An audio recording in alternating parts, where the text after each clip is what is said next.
I've been wearing this for the last 30 days. It's a glucose monitor and it sends all the results to my phone so I can track exactly how my blood sugar has been reacting to the different foods I've been eating for the last 30 days plus. And it's been a lot of fun because I've been putting this thing to the test. If you follow me on Instagram or Facebook stories, I've been eating high carb meals, low carb meals, complex carbohydrate meals because for the last X amount of years, I mean, heck, I've been making videos on YouTube for 10 years.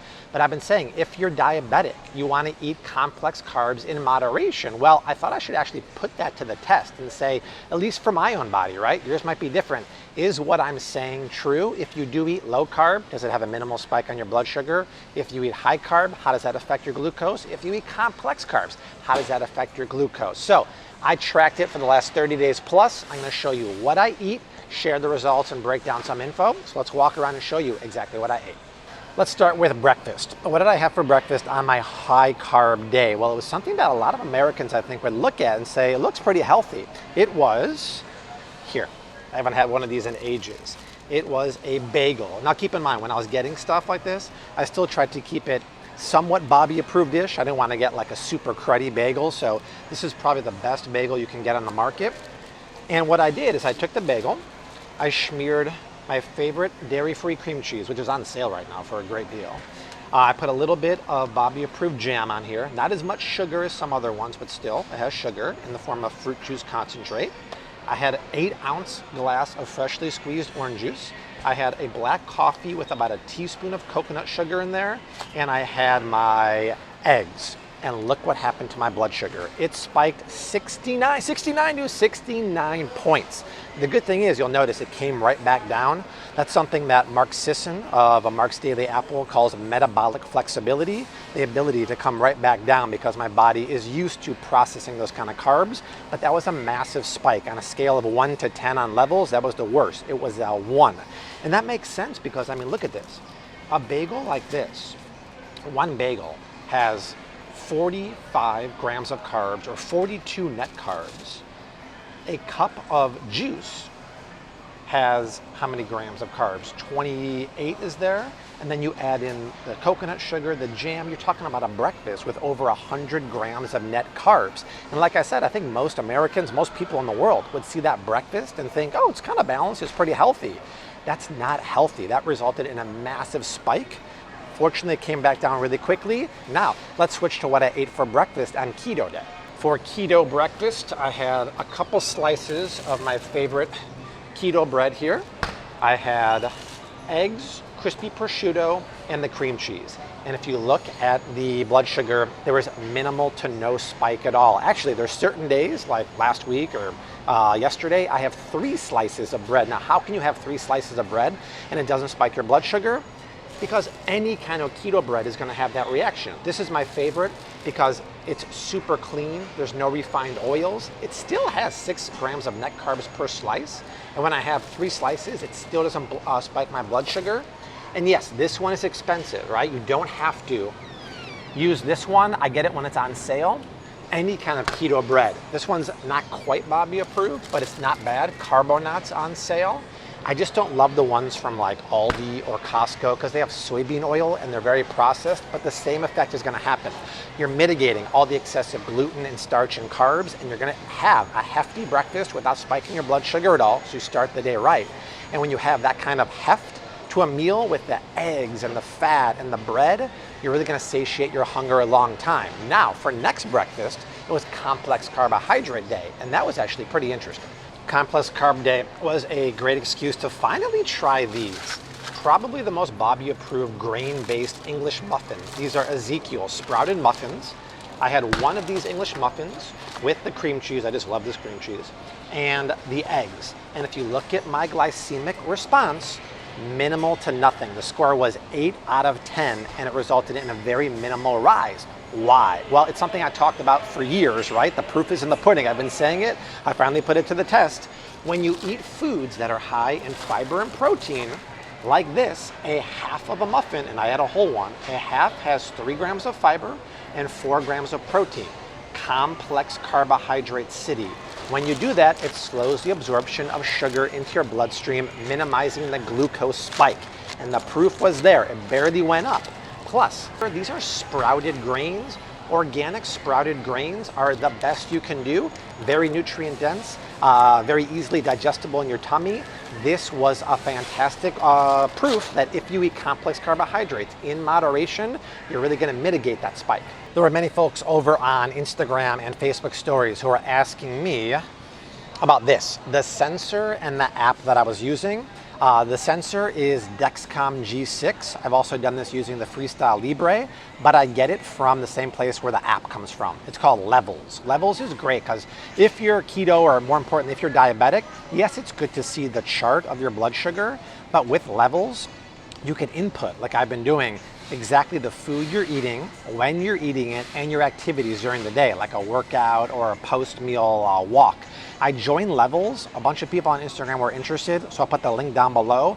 Levels is $200 a year. You get access to the app, but they also sell you the sensors at cost. They don't mark them up at all, and you can get either the G6 Dexcom or the Freestyle Libre, but it really gives you accountability of how exactly the food you're eating, the meals, the workouts, the activities you're doing affect your blood sugar. It's very valuable, so if you're interested, like I know a lot of people were on Instagram and Facebook stories, check them out using my link down below, but it was the Dexcom 6 monitor and the Levels app. I had a turkey sandwich for lunch each of the 3 days. I had it with cauliflower low-carb bread one day, starchy white bread the other day, and then complex sprouted grains the next day. For low-carb keto day, this is great. You've heard me talk about these all the time. What's better is that I had this with turkey from Costco and a smashed avocado packet. Look at the blood sugar response. 0. It was a 10 out of 10. It barely went up. And then I went to work out about 45 minutes or an hour later, and it actually went down. So one thing I noticed throughout this whole experiment, anytime you ate a meal, especially a high carb meal, if you go for a walk afterwards, that really helps bring your blood sugar down and mitigate that spike. So keto lunch was by far the winner. When I had the white bread with the potato chips, spoiler alert, anytime I have potato chips, it does spike my blood sugar, but I love them so much. But this lunch here resulted, not surprisingly, in a high glycemic response because there's tons of carbs. Now, what I kind of messed up is complex carbohydrate day. I used one of the best sprouted grain breads, but I had it with crackers, and I picked the wrong crackers. These are delicious and Bobby approved, but they have a little too many carbs coming from the cassava here. It's not terrible, it's 10 net carbs, but that actually caused a spike because I had too many crackers. I should have had it with like flackers, which are the flaxseed crackers, or just the avocado mash like I did the other day with the keto sandwich.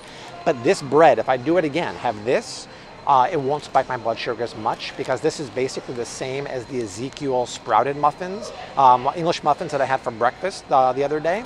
This is really great, and right now it's on sale. Remember, this was an Aldi Find the other week? This is cheaper than the Aldi Find. So this is actually diabetic safe, not keto safe, but I'd say diabetic safe because of the protein, the fiber, the complex carbohydrate make for a much slower absorption of sugar into your bloodstream, just like the English muffins. So I'll do that experiment again, but this was a success, this was a success, this was, not shockingly, a great failure. For dinner, I want to focus first on the complex carbohydrate day because I had beef stew, rice salad, and then ice cream cone for dessert, and there barely was any spike. Why? Well, I did it a very interesting way. If I reach into my cart, the rice we used was wild rice, and because wild rice is loaded, once again, with fiber and protein, it slows the absorption of sugar into your bloodstream. But the wild rice salad I made, a lot of people are requesting on stories, so I have to make it again and post it on my blog. But it's wild rice with roasted cauliflower and kale. Roughage, extra fiber from the cauliflower, tons of fiber, tons of protein in that salad. Combined with the beef stew, you get a lot of good protein, a lot of good fiber. That's fantastic. And then I went for a walk afterwards, which helped slow the absorption of sugar even more and get the process going. And then I came back and had an ice cream cone. The ice cream was Cosmic Bliss. The cone was the Sprouts coconut cone. They don't have Cosmic Bliss here at Whole Foods for some reason, but that's by far the most Bobby approved ice cream around. And even after that, the spike was very, very minimal. So for that kind of meal on paper, you'd be like, ooh, that's high carb. It wasn't necessarily, and because it was so dense in protein and fiber, it barely caused a reaction of blood sugar at all. For a simple carb dinner, we had fun. We had taco night. We did tacos on, if you're gonna eat corn and gluten, the most Bobby approved tortilla with white rice. And I haven't made this in ages, but I made my coconut cashew white rice. It was phenomenal, but look at the chart. 1 out of 10, meaning the worst glycemic response you can get. I think it says like 64-point response, but I tried to mitigate that. We went for a walk right afterwards, and it kind of came back down, but then it did the double dip. If you were like a stock market guy, that would be the head and shoulders, right? It went back up and then started coming down. So white rice, starchy as can be, the opposite of a complex carbohydrate. White rice actually used to be brown rice, but they strip away the outer hull and the bran and they make it a simple carb. I call this dead food. There's no nutrition in here. All it does is spike your blood sugar. It's terrible for you in my opinion. And then these are good quality, but they're gonna spike your blood sugar. So that amount of carbs, you can go for as many walks as you want. It's still gonna spike. That was pretty much off to the races, but it was pretty much what I expected too. For keto dinner, I had chicken, cauliflower mash, a glass of keto wine, which I'll talk about in a second. But for dessert, I had something that's great. This is keto cookie dough. The peanut butter chocolate chip is my favorite. You have a big tablespoon of this. It's as clean as they get. Boo makes amazing keto stuff. But it's 3 net carbs and 1 gram of natural sugar in there. And if you look at my chart, it was basically no reaction. Something happened towards the tail end of the evening where it didn't transmit, but it was a very steady response. You can drink wine if you're keto diabetic, but it has to be what I call keto wine. Now at a grocery store like Whole Foods, this is the closest you're gonna get. The natural wine section. Natural wine basically means old world style, no added sugar, no chemicals at all. Most wine in a 5-ounce pour has 3.5 grams of carbs.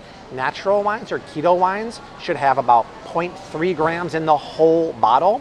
I drink something called dry farm wines, and that's 100% super low carb, super strict. I'm not 100% sure about the macros of this, but if you want to have wine when you're keto and diabetic, try dry farm wines. I usually have a promo code on Instagram, but this was a basic keto dinner and dessert. Very filling, very satiating. I even had a lovely piece of keto dough for dessert, and there was no spike at all, which is very consistent with the keto meal. All right, family, that is it for what I ate the last 30 days plus and how I tested out the glucose monitor. But go over to Flav City Instagram and Facebook. I'm gonna do more testing of eating white rice and potatoes that have been cooled overnight and then reheated, because I've heard studies that when you do that, the starch binds together and it becomes resistant and it doesn't spike your blood sugar as much, but I'll do those in short form videos over there. But that is it. It's been a lot of fun. If you're interested in the sensor or the app, check out Levels using my link down below. But that is it. I'll see you soon. Hashtag keep on cooking. Mad love and peace. Later.